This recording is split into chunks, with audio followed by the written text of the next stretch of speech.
Season 2 continues with an absolute banger of an episode, a clear reminder of what made this show and Game of Thrones so great. Everything from the acting and emotion on display, the complex intertwining storylines and action set pieces, it brought me back to them seasons gone by. People in a room talking, scheming and playing the Game of Thrones. When you play the Game of Thrones, you win or you die. In this video I'll be going over my thoughts about the episode as well as a theory on Otto's next moves.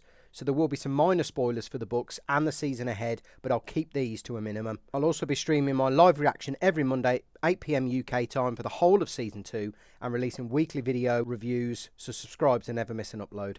The star of this season so far and doing his utmost best to fill that Viserys-shaped hole is Tom Glencarney. The acting from Aegon in the opening of this episode was so damn good. The emotion on display after losing his son was both crushing and great to watch. Aegon is fast becoming the best character in Season 2 and my favourite so far. On top of this opening was the later scene with Otto and Kristen Cole. Seeing Aegon finally rejecting Otto and making decisions for himself was just as great, and arguably both the best we've got in Season 2 so far and the best we've had since that epic Viserys scene in episode 8 of Season 1. For the majority of this episode, the pacing may feel slow to some viewers, but I think this is where House of the Dragon really begins to shine and brings me back to what made Game of Thrones the best show for so many years. Yes, the dragons look great. Yes, the sets and the costumes are on point. Yes, there are some great action scenes when we finally get them. It's the complex storylines filled with well-acted characters, the politicking, everyone having their own secret agenda and trying to one-up each other at any given moment is what has made this show what it is today and is what has made this episode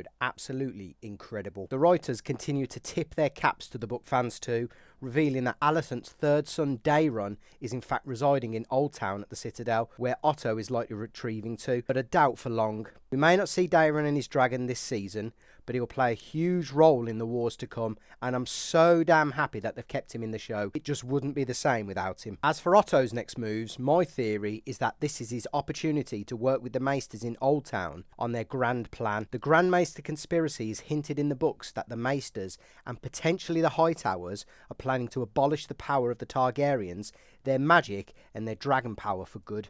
Now, considering where he left things in King's Landing and his fall from grace at the hands of Aegon, plus we had those subtle hints in Season 1 of Otto working with the Maesters to heal Viserys, this all gives him the means and now the motive, I think, to greenlight this Grand Maester conspiracy plan and take back control for himself and his house. My only complaint about this episode was a few scenes that felt either awkward, too long or flat out not needed. These being both scenes with Rhaenyra and Mysaria.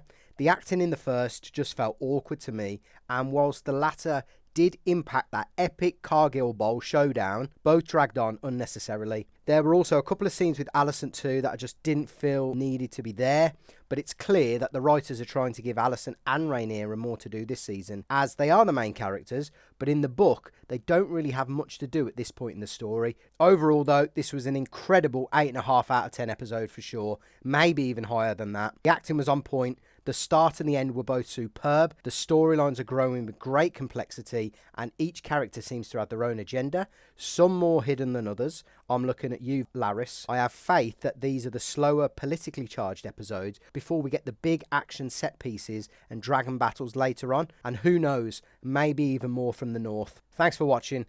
If you enjoy the content, consider dropping a like and subscribing so you never miss an upload or a live stream. Catch you on the next one. Cheers.